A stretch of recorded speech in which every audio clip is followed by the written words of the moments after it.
Bapak-bapak, Ibu seluruh peserta, materi ini sangat menarik karena yang biasa kita ketahui, pahami adalah tentang hasil utama ubi kayu untuk diversifikasi olahan pangan atau olahan ubi kayu. Namun masih belum banyak kita ketahui tentang hasil ikutannya, yaitu daun dan kulit ubi kayu tersebut.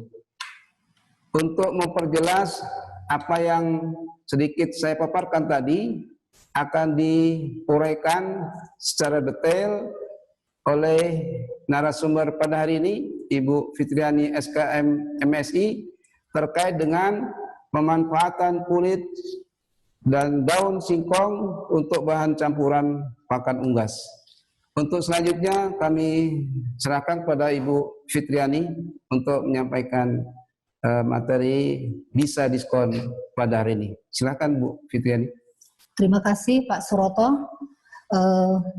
Baiklah, sebelum saya mulai, saya ingin mengucapkan selamat siang. Assalamualaikum warahmatullahi wabarakatuh.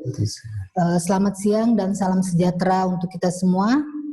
Sebelumnya juga, kalau tadi Pak Suroto menyapa para peserta, saya pun ingin mengucapkan terima kasih kepada Bapak Ibu peserta yang telah bersedia meluangkan waktu untuk mengikuti kegiatan bisa diskon yang diselenggarakan oleh Balai Riset dan Standarisasi Industri Samarinda pada hari ini. Tak lupa juga saya ucapkan terima kasih kepada Baristan Industri Samarinda yang telah memberikan kesempatan kepada saya untuk dapat memaparkan hasil penelitian yang telah kami dan tim lakukan beberapa tahun yang silam. Baiklah, untuk mempersingkat waktu, saya akan membagikan atau memberikan paparan tentang hasil penelitian dengan judul pemanfaatan kulit dan daun singkong untuk bahan campuran pakan unggas. Next. Saat ini kebutuhan unggas di Indonesia semakin tahun semakin meningkat. Hal ini bisa kita lihat pada tabel bahwa terjadi peningkatan yang cukup besar setiap tahunnya. Dari tahun 2000 data menunjukkan pada tahun 2017 dan 2018 terjadi peningkatan, di mana yang terbesar adalah populasi unggas untuk ayam kampung, kemudian diikuti dengan ayam petelur, selanjutnya oleh ayam pedaging dan itik. Peningkatan populasi unggas ini tentu saja dibarengi dengan peningkatan kebutuhan pakan, di mana kebutuhan pakan ini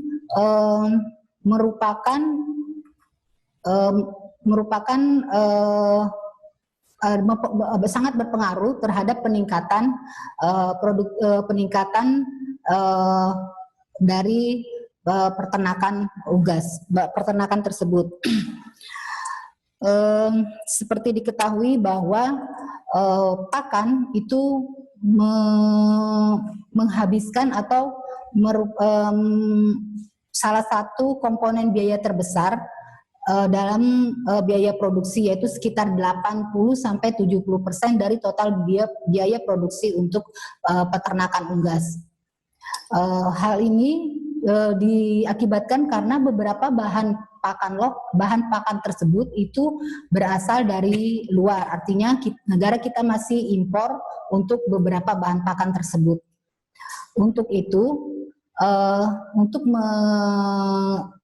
mengurangi hal tersebut, maka kita harus mencari beberapa alternatif bahan pakan lokal yang dapat digunakan atau mempunyai potensi untuk digunakan sebagai pengganti atau substitusi bahan pakan impor tersebut. Next. Salah satu bahan pakan yang berpotensi untuk dijadikan pakan campuran atau substitusi bahan pakan impor adalah limbah ikutan tanaman singkong, di mana limbah ikutan tanaman singkong ini jumlahnya juga terus meningkat dibarengi karena produksi singkong Indonesia juga semakin meningkat. Data menunjukkan bahwa 5 tahun terakhir itu terjadi peningkatan jumlah produksi singkong di Indonesia, di mana tahun 2015 puncaknya di 2015 21 ton per tahun, kemudian sedikit mengalami fluktuatif di tahun berikutnya sampai 2019 sedikit menurun. Namun tetap produksi singkong di Indonesia ini sangat meningkat, semakin meningkat. Hal ini bisa bisa dilihat dengan posisi Indonesia pada saat ini adalah menduduki negara keempat terbesar dalam memproduksi singkong Indonesia, produksi singkong. Next. Nah, tadi setelah saya sampaikan bahwa limbah ikutan tanaman singkong itu berpotensi untuk dijadikan sebagai bahan campuran untuk pakan unggas, yaitu salah satunya adalah daun singkong. Kandungan kimia dan zat gizi yang ada pada daun singkong itu ada fosfor, ada ada protein, kemudian ada lemak, dan ada kalsium. Di samping kandungan kimia atau zat gizi pada daun singkong tersebut, ternyata daun singkong ini juga mempunyai zat anti nutrisi, yaitu mengandung mengandung sianida sebesar 400 sampai 620 ppm tergantung dari masa atau umur dari daun singkong tersebut. Next. Selanjutnya adalah kulit singkong. Kulit singkong ini juga sangat potensial karena komponen kimia dan zat gizi di dalam kulit singkong ini masih dapat digunakan sebagai bahan pakan karena mengandung nutrisi diantaranya adalah masih ada proteinnya, kemudian masih mengandung lemak, komponen terbesarnya adalah karbohidrat, kemudian lemak dan kalsium. Sementara kulit juga masih mengandung sianida, yaitu sebesar 150 sampai 360 mg per kilogram kulit singkong. Selanjutnya, daun dan kulit singkong tadi karena memiliki nutrisi yang cukup tinggi, maka seperti saya sampaikan tadi, dapat dijadikan atau berpotensi sebagai pakan campuran untuk unggas. Namun karena masih mengandung serat kasar, kemudian kadar serat kasarnya masih cukup tinggi, kemudian sianidanya juga masih cukup tinggi, serta kandungan proteinnya masih rendah, maka perlu dilakukan pengolahan sehingga ketiga parameter tersebut cukup untuk memenuhi syarat sebagai pakan campuran untuk unggas. Next. Adapun proses pembuatan bahan pakan dari limbah ikutan tanaman singkong yang kami lakukan adalah dengan melakukan pembersihan atau mencuci bahan-bahan limbah ikutan tanaman singkong tersebut. Seperti kulit singkong sebelum kita gunakan kita pisahkan lebih dahulu dengan kulit luarnya. Yang digunakan di sini adalah kulit dalamnya yang berwarna putih. Kemudian kulit singkong ini kita bersihkan atau kita cuci sehingga kotoran-kotoran yang menempel pada kulit terlepas dan dengan dicuci dengan air bersih yang mengalir, diharapkan sianida ikut larut karena sianida ini mudah larut di air. Setelah itu kemudian dicacah atau dikecilkan ukurannya dengan harapan agar memperbesar kontak dengan ragi yang akan kita tambahkan pada saat proses fermentasi. Setelah dicacah, kemudian kita kukus, dikukus seperti biasa menggunakan dandangan. Karena kami di lab, kami hanya menggunakan kukusan biasa. Itu dikukus selama kurang lebih 15 menit. Setelah dikukus, kemudian didinginkan dengan menaruh di atas tampah sehingga proses pendinginan bisa berlangsung lebih cepat. Setelah dingin, kemudian kita tambahkan ragi tape dengan konsentrasi sebesar 0,5%, juga ditambahkan dengan gula dengan konsentrasi yang sama yaitu sebesar 0,5%. Kemudian diaduk sampai homogen. Setelah homogen, kemudian dimasukkan ke dalam wadah atau toples plastik kemudian ditutup rapat. Kemudian ditutup rapat dan dibiarkan selama 4 hari atau waktu fermentasi selama 4 hari. Demikian juga dengan singkong, dengan daun singkong. Daun singkong yang digunakan di sini hanya daun saja, tidak menggunakan batang singkongnya. Jadi dipisahkan antara batang singkong dan daunnya. Jadi yang digunakan adalah daun. Prosesnya sama seperti kulit singkong, perlakuannya sama, tahapan-tahapannya pun sama persis seperti proses pada kulit singkong tadi. Next.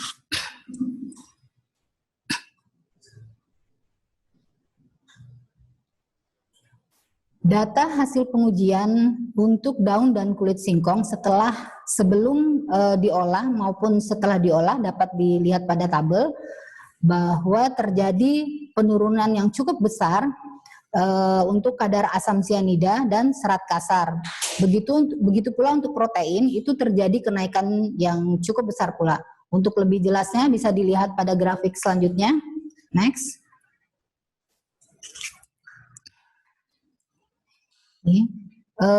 Pada grafik dapat diinfokan bahwa kulit singkong segar awalnya kandungan HCN-nya 231 mg per kilogram, itu kemudian setelah melalui tahap pengolahan, artinya setelah melalui proses pencucian, kemudian pengukusan dan fermentasi, kadar sianidanya menurun menjadi 0,47 mg per kilogram. Sementara untuk daun singkong sendiri juga terjadi penurunan yang cukup besar, yaitu dari 183 mg per kilogram itu turun menjadi 0,46 mg per kilogram. Next. Untuk kadar protein sendiri terjadi peningkatan yang cukup besar juga, di mana kulit singkong segar awalnya kadar proteinnya hanya 3,27%, itu meningkat menjadi 9,54%. Sementara daun singkong segar kadar proteinnya sebelum diolah itu hanya 7,52%, meningkat menjadi 10,26%. Next. Untuk serat kasar juga terjadi penurunan yang lumayan cukup besar, di mana kulit singkong segar yang awalnya serat kasarnya itu 2,83% turun menjadi 0,31%.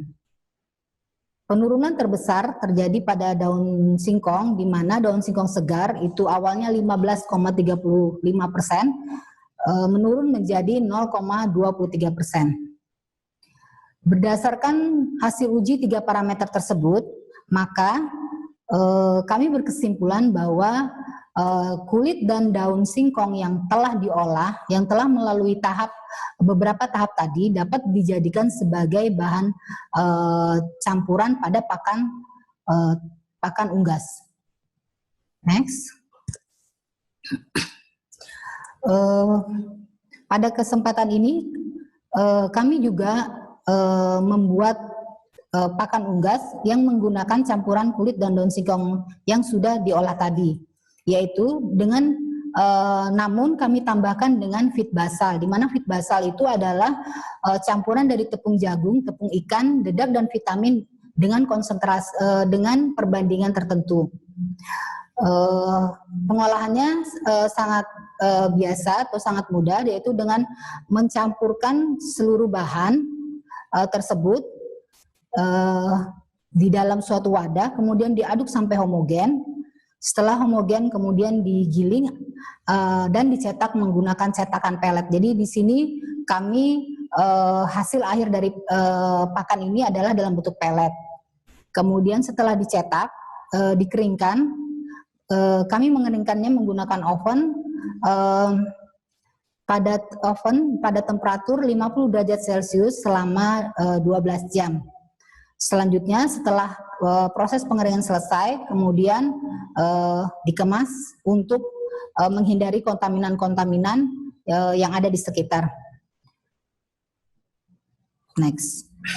Baik, tadi telah saya sampaikan bahwa pakan unggas yang bahan pakan unggas berasal dari daun singkong yang telah diolah dengan proses fermentasi dan feed basal.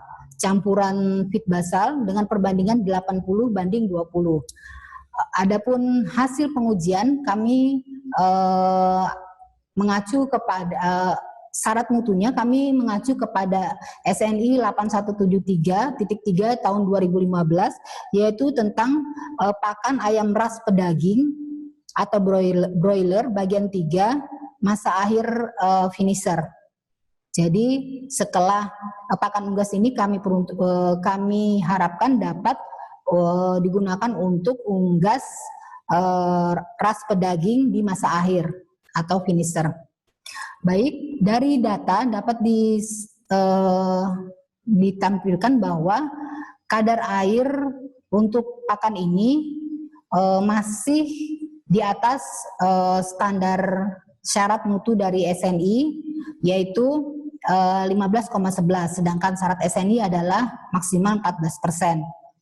Kemudian untuk kadar abu, kemudian lemak kasar dan serat kasar serta fosfor total itu sudah memenuhi syarat, sedangkan protein kasar itu masih di bawah dari syarat mutu SNI 8173.3 2015. Untuk kadar aflatoksin itu kami ujikan B1, B2, G1 dan G2 itu semua tidak terdeteksi. Kemudian HCN itu 0,03 gram per 100 gram. Next. Selanjutnya adalah pakan unggas menggunakan campuran kulit singkong yang telah difermentasi dengan feed basal dengan menggunakan perbandingan yang sama seperti daun singkong tadi, yaitu 80:20. Di sini parameter kadar air itu sudah memenuhi syarat SNI, yaitu 13,20. Kemudian kadar abu, kadar abu, kemudian serat kasar dan fosfor serta aflatoksin dan HCN itu semua sudah telah memenuhi syarat. Sementara protein kasar masih sedikit di bawah SNI, syarat mutu SNI, yaitu 18,88%, sementara SNI itu minimal 19%. Demikian juga dengan lemak kasarnya juga sedikit di atas syarat mutu, yaitu sebesar 5,21%. Berdasarkan hasil pengujian tadi, masih bisa ternyata limbah ikutan tanaman singkong berupa kulit dan daun singkong bisa digunakan untuk pakan campuran pakan unggas, namun masih ada beberapa parameter yang belum memenuhi syarat. Karena ini penelitian yang kami lakukan ini masih diharapkan ke depan masih tetap dikerjakan, sehingga untuk saat ini dengan tahapan-tahapan tadi itu limbah ikutan tanaman singkong tersebut sudah bisa digunakan sebagai pakan campuran untuk unggas. Demikian yang bisa saya sampaikan. Selanjutnya saya kembalikan kepada moderator. Baik, terima kasih pada Ibu Fitriani selaku narasumber pada acara ISA Diskon keempat seri Pengyasa yang telah dilakukan oleh Ibu Fitriani dan teman-teman di Barisan Industri Samarinda. Selamat bergabung kembali pada seluruh peserta pada acara bisa diskon pada hari ini.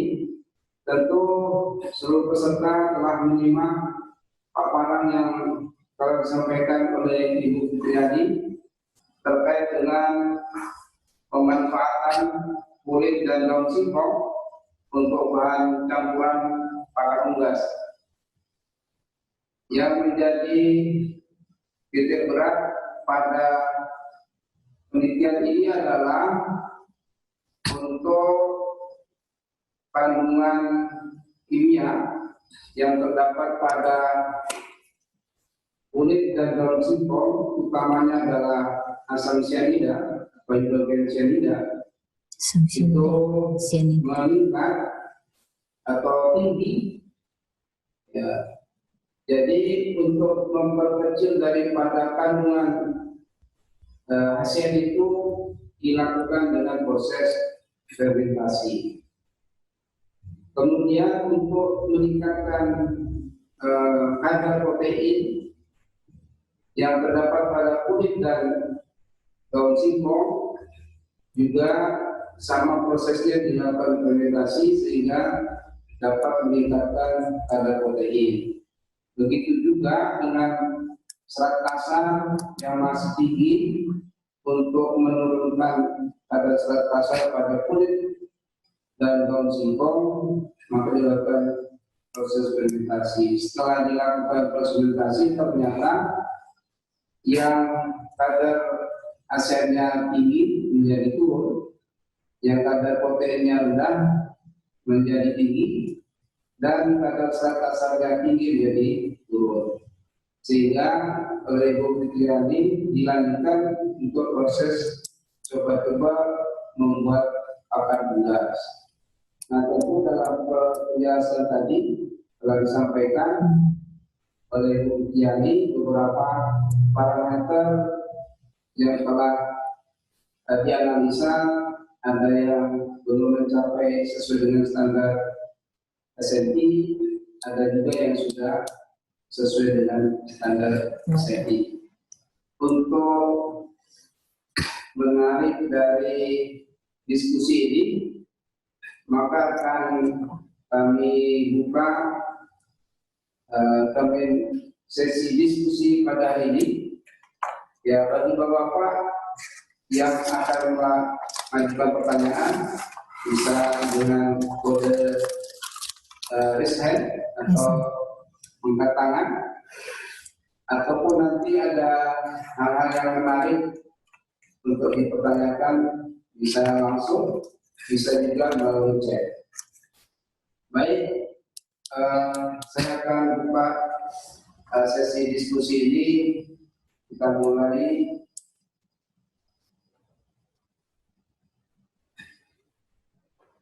dari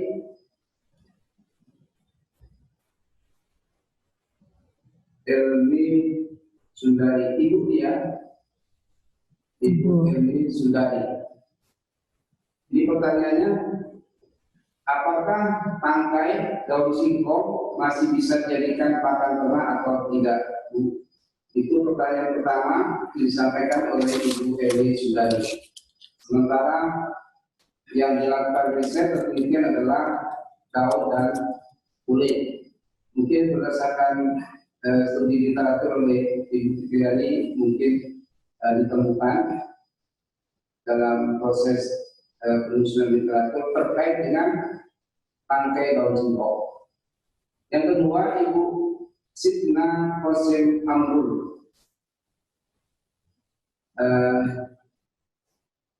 dari Politeknik Negeri Bandung.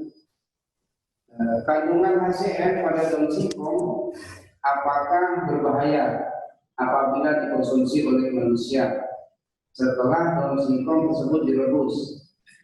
Itu pertanyaan kedua disampaikan oleh Ibu Sitna. Kemudian pertanyaan ketiga adalah dari Okta Prima.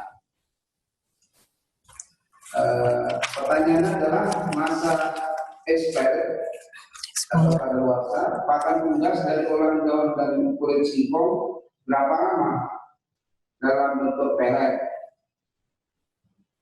Pertanyaan kedua dari Ibu Okta adalah singkong varietas apa yang digunakan dalam penelitian tersebut? Sehingga sesi pertama diskusi ini ada 3 pertanyaan yang disampaikan oleh peserta. Untuk selanjutnya saya persilakan Ibu Fitriani untuk menskor dari pertanyaan tersebut. Terima kasih Pak Suroto. Baik, saya akan mencoba menjawab pertanyaan dari ibu-ibu maupun ibu-ibu bapak sekalian. Yang pertama dari Ibu Elmi Sundari menanyakan apakah tangkai daun singkong masih bisa dijadikan pakan ternak. Tangkai daun singkong itu masih bisa dijadikan pakan ternak, hanya saja kandungan HCN di dalam tangkai daun singkong juga masih cukup tinggi, sehingga untuk menjadikan tangkai daun singkong tersebut sebagai pakan itu juga tetap harus dilakukan proses-proses yang proses pengolahan dalam rangka menurunkan kadar asam sianida tersebut. Salah satu yang lebih umumnya atau sudah biasa dilakukan adalah tangkai daun singkong ini bisa dikeringkan atau dilayukan. Proses pelayuan tersebut juga sudah dapat menurunkan kandungan sianida yang ada pada tangkai tersebut. Jika tidak melalui proses pengolahan seperti yang kami kerjakan atau kami lakukan, itu tangkai daun tersebut bisa digunakan sebagai pakan ternak ruminasia seperti sapi atau kambing. Sementara kalau untuk pakan ternak unggas tetap harus dilakukan beberapa tahapan proses untuk menurunkan kadar sianida atau meningkatkan kadar protein pada tangkai daun singkong tersebut. Mungkin seperti itu Ibu Elmi. Kemudian saya lanjutkan dengan pertanyaan kedua dari Bapak atau Ibu Sitna Qasim Amrul. Pertanyaannya adalah apakah kandungan HCN pada daun singkong berbahaya bila dikonsumsi oleh manusia setelah daun singkong tersebut direbus? Mungkin tadi saya sudah sampaikan bahwa sianida itu sebenarnya mudah sekali dihilangkan atau dikurangi kadarnya pada pada daun singkong. Jadi dengan proses pencucian dengan air yang mengalir, kemudian proses perebusan itu atau pemanasan itu sudah menurunkan kadar sianida yang ada di dalam daun singkong tersebut, sehingga aman untuk dikonsumsi oleh manusia. Di samping itu mungkin dari resep dari dari orang tua kita bahwa merebus daun singkong itu tidak boleh ditutup, karena jika ditutup maka sianida yang sebenarnya bisa dengan mudah dilepas ke udara itu tidak bisa keluar atau tidak bisa keluar ke udara, sehingga sianida tersebut masih tetap berada pada daun singkong tersebut. Makanya untuk merebus daun singkong disarankan untuk tidak menutup panci pada saat proses perebusan. Mungkin seperti itu Bu atau Bapak Ibu Sitna. Kemudian saya lanjutkan dengan pertanyaan ketiga, masa expire. Pertanyaan ketiga dari Ibu Okta Prima menanyakan tentang masa expire pakan unggas dari olahan dan daun singkong, berapa lama. Kemudian yang kedua, singkong varietas apa yang digunakan dalam riset. Untuk masa expire, pada saat ini kami belum secara pasti dapat memberikan informasi seberapa lamanya pakan tersebut aman untuk dikonsumsi. Hanya saja dari hasil atau pakan unggas yang telah kami buat dari beberapa waktu yang lalu, itu sekitar ada kami simpan itu sekitar 1 tahun lebih, itu masih bagus kondisi fisik dari pakan unggas tersebut. Jadi memang untuk berapa lama masa expire-nya itu belum secara pasti kami dapatkan informasinya atau belum kami lakukan penelitiannya. Hanya saja memang ada hasil sisa dari hasil riset yang kami simpan itu telah lebih dari tahun, itu masih bagus kondisinya, kondisi secara fisik, dan bau, warna itu tidak mengalami perubahan.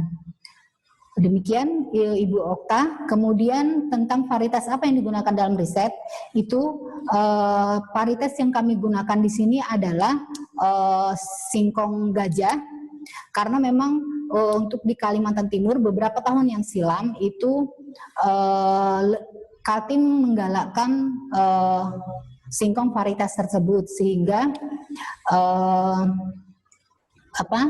sehingga limbah ikutan dari proses pengolahan singkong gajah tersebut menjadi berlimpah.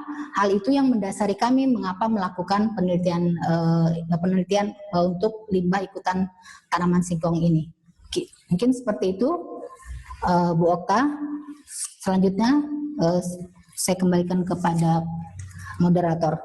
Terima kasih Bu Fitriani yang telah menjawab atau mengeksplor dari pertanyaan 3 penanya sesi diskusi pertama dengan jelas, dan mudah-mudahan apa yang telah dieksplor atau disampaikan oleh Bu Fitriani dapat menambah wawasan bagi peserta bisa diskon pada hari ini untuk penanya 3 penanya sesi pertama diskusi hari ini.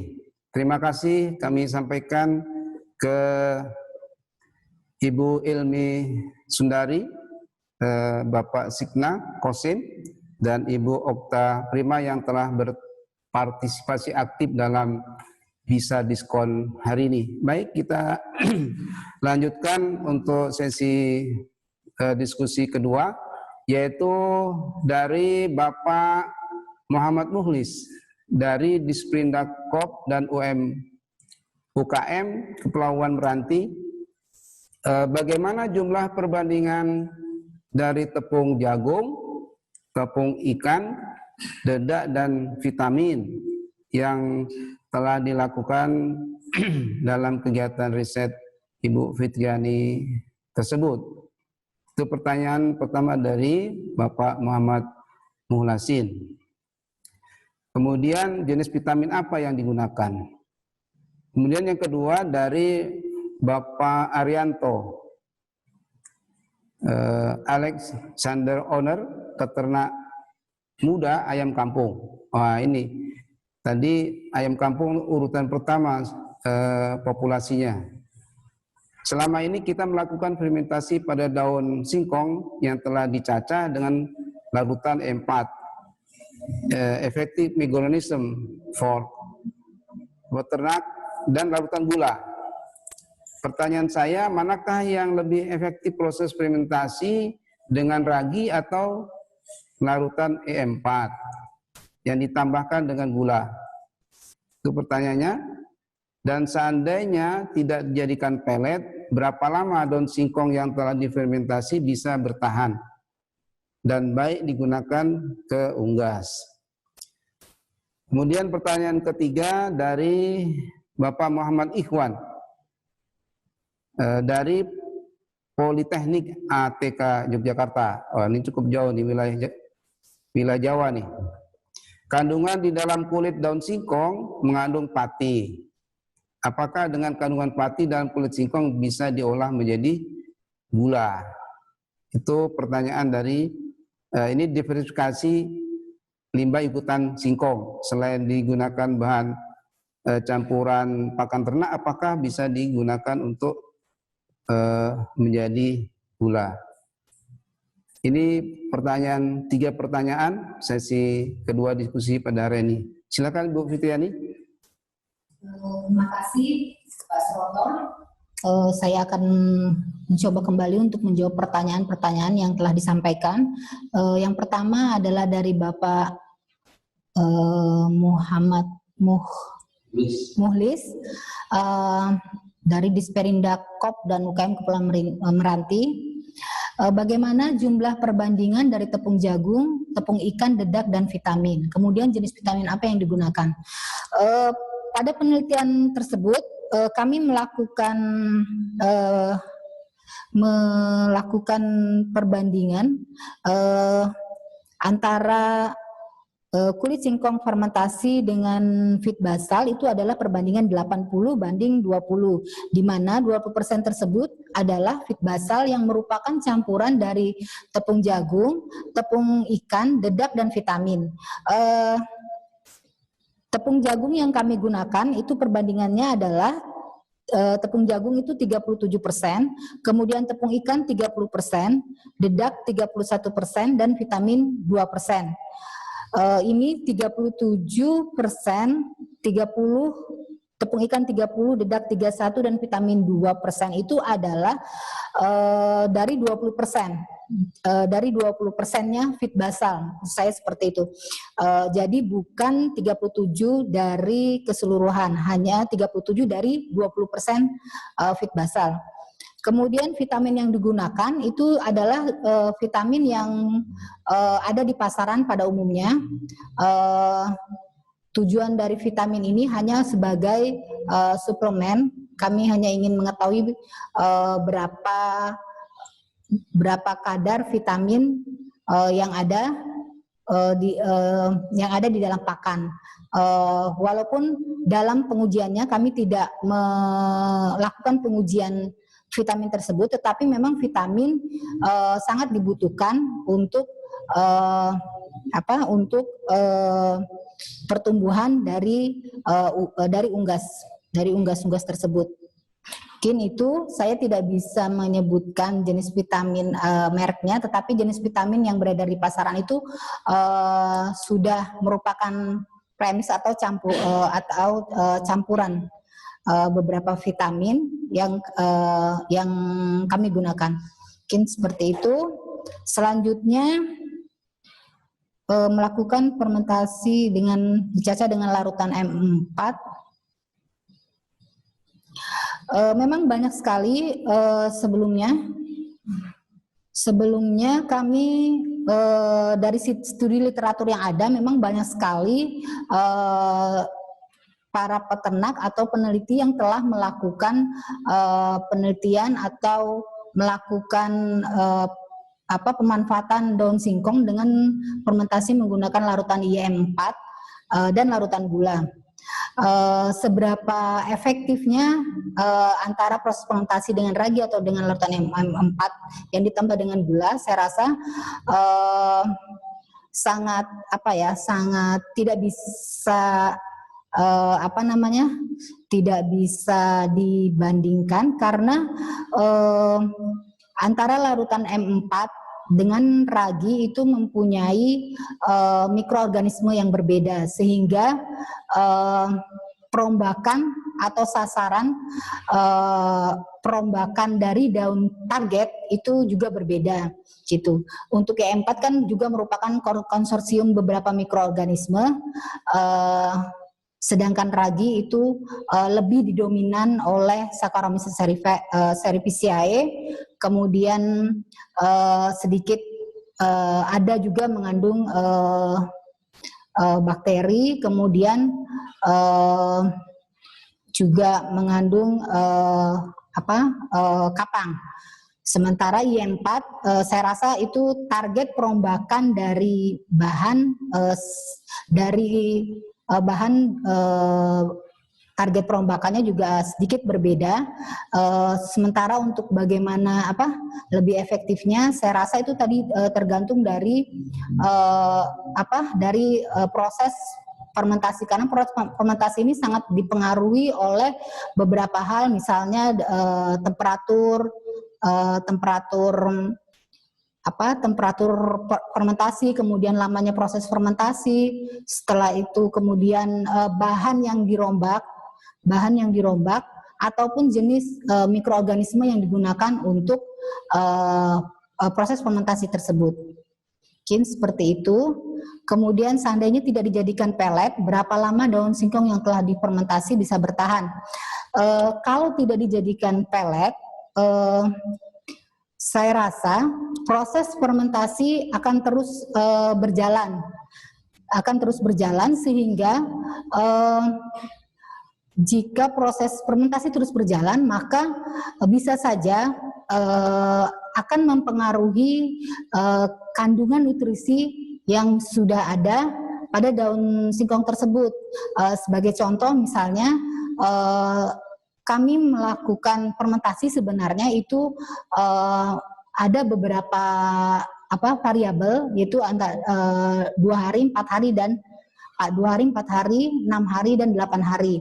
Dan ternyata yang paling optimum, karena target kami di sini adalah menurunkan kadar sianida, kemudian menaikkan kadar protein dan menurunkan serat kasar, maka yang paling optimum adalah yang 4 hari. Nah, kalau misalnya proses itu kita lanjutkan terus, maka akan bisa saja kandungan nutrisi maupun anti nutrisi target kita akan berubah gitu, seperti itu. Karena ragi yang digunakan, bisa saja nanti hasil akhirnya akan daun singkongnya akan berubah menjadi asam, sangat asam, sehingga tidak aman untuk dikonsumsi untuk ternak unggas. Mungkin seperti itu, Pak Arianto. Selanjutnya adalah pertanyaan dari Pak Muhammad Ikhwan. Kandungan di dalam kulit daun singkong mengandung pati. Apakah dengan kandungan pati dalam kulit singkong bisa diolah menjadi gula? Saya rasa pati itu, semua pati yang terkandung dalam bahan pangan apapun bisa dirubah menjadi gula dengan melalui proses fermentasi. Karena sebagai contoh, saya pernah mendengar, dan ini mungkin sudah ada beberapa penelitian yang membuat gula dari kulit singkong tersebut, dari kulit singkong. Jadi saya rasa jawabannya adalah ya, kandungan pati dalam kulit singkong itu bisa diubah atau diolah menjadi gula. Tinggal seberapa yield atau besarnya gula yang dihasilkan dari kulit singkong tersebut yang belum ada publish atau belum ada informasi terkait hal tersebut. Mungkin seperti itu Pak Muhammad Ikhwan. Baik, demikian jawaban dari penanya sesi kedua diskusi. Ketiga penanya yaitu Bapak Muhammad Muhlis, kemudian Bapak Arianto dan Bapak Muhammad yang telah melakukan atau memberikan partisipasi dalam visa diskon pada hari ini. Mudah-mudahan pertanyaan tersebut bisa menjadi pengembangan ilmu. Jika mungkin masih ada yang perlu didiskusikan, bisa via telepon atau via WA disampaikan ke Ibu Fitriani. Baik, untuk selanjutnya akan kita buka termin ketiga, yaitu 3 penanya. Yang pertama Moses Radiana. Kemudian yang kedua adalah Aib Surahman. Ya, dua pertanyaan pada sesi ketiga ini akan kita sampaikan dulu. Yang pertama dari Moses Radiana. Apakah produk pakan ternak unggas yang dihasilkan dari penelitian ini sudah diuji coba pada unggas? Yang kedua dari Bapak Aib Surahman. Apa alasan Ibu Fitriani memanfaatkan kulit singkong dan dari mana Ibu dapatkan kulit singkong sehingga Ibu berpendapat kulit singkong ini berpotensi? Kenapa Ibu tidak melihat potensi lain dari singkong ini, misalnya ampas dari pabrik tapioka? Ya, ini sebagai pengembangan sains atau ilmu dan teknologi dari limbah ikutan yang tadi adalah limbah dari pertanian, khususnya budidaya ubi kayu, singkong. Kemudian pertanyaan kedua dari Bapak Aib Surahman itu terkait dengan limbah ikutan pabrik tapioka, masalah ampas. Kemudian pertanyaan kedua dari Bapak Surahman. Dari komposisi kimia, kami lihat komposisi hanya kadar air, kalium, kadar abu, kemudian protein, lemak kasar, dan lainnya.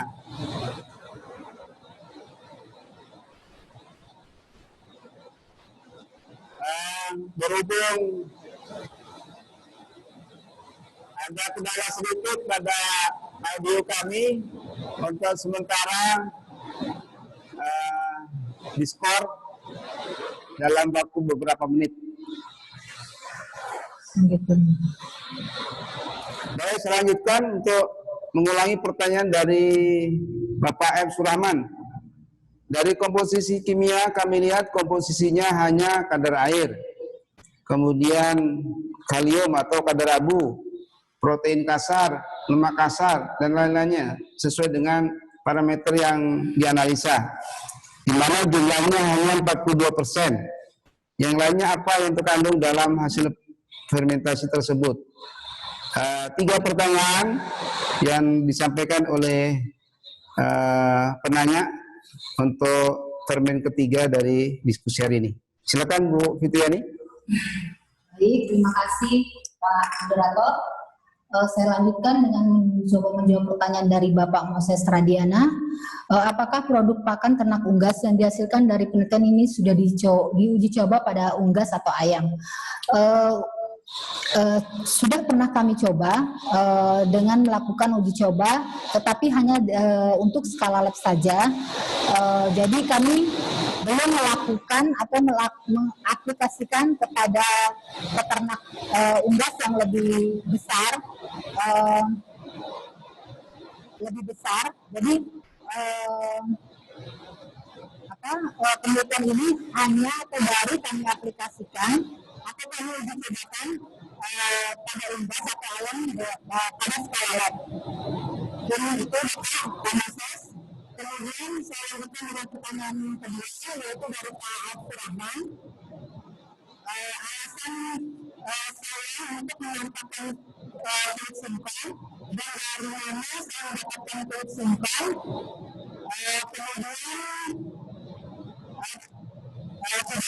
apakah saya melihat potensi lain dari singkong, misalnya ampas dari pabrik tapioka. Kemudian alasan saya untuk menyampaikan kulit singkong, kami tidak mungkin saya sudah telah paparkan bahwa yang pertama karena potensi kulit singkong itu sangat besar. Jadi mungkin saya bercerita sedikit bahwa di tahun-tahun lalu itu Kalimantan Timur khususnya itu menggalakkan lagi gencar-gencarnya menggalakkan singkong gajah. Singkong gajah ini awalnya itu digunakan sebagai bahan baku untuk tepung mokaf gitu. Tepung mokaf dari studi literatur, kemudian potensi yang ada, itu saya melihat bahwa kulit singkong pada saat itu tidak dimanfaatkan dengan baik, hanya sebagai pakan ternak ruminasia atau dibiarkan begitu saja di lingkungan dan tidak ada di lingkungan yang sehingga tidak atau kurang bermanfaat gitu. Seperti itu Pak Ep alasannya. Kemudian juga ternyata kulit singkong itu mempunyai atau mengandung kadar nutrisi yang potensial untuk dijadikan bahan pakan peternak. Baik itu awalnya baik untuk pakan ternak ruminasia maupun untuk pakan unggas. Kemudian saya mendapatkan kulit singkong itu dari industri pengolahan singkong. Jadi itu tadi telah saya sampaikan bahwa ini sebenarnya kulit singkong dan daun singkong ini merupakan limbah ikutan tanaman singkong yang berasal dari pabrik-pabrik pengolahan singkong, misalnya itu tadi mokaf maupun tapioka yang tidak memanfaatkan kulit singkongnya dengan baik gitu. Mungkin seperti itu. Sementara potensi lain dari singkong, ya betul saya sependapat. Dari ampas untuk pabrik tapioka memang juga berpotensi. Namun pada saat itu memang target adalah pabrik limbah yang dihasilkan dari pabrik tepung mokaf, di mana pada proses pengolahan tepung mokaf itu tidak menghasilkan ampas, tidak seperti pabrik tapioka yang menghasilkan ampas atau onggok. Jadi saya tidak memanfaatkan ampas karena memang untuk pabrik tepung mokaf itu tidak ada ampasnya. Mungkin seperti itu Pak Ep. Kemudian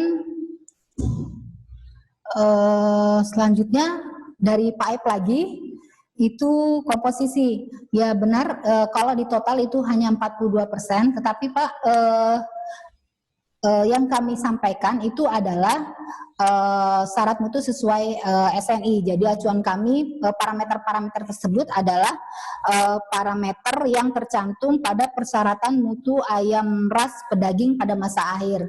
Tentu saja sisanya bisa jadi karbohidratnya, kadar karbohidrat yang terdapat dalam pakan unggas itu sendiri, kemudian asam aminonya juga belum ada, sehingga komponen atau komposisi kandungan nutrisi lainnya itu akan menambah jumlah komposisi dari pakan unggas yang telah kami buat. Mungkin seperti itu Pak Ep. Cukup saya rasa Pak Suroto, saya kembalikan kembali ke Pak Suroto. Baik, terima kasih pada seluruh peserta yang telah berpartisipasi aktif dalam acara diskon seri keempat atau yang keempat seri Litmayasa pada hari ini,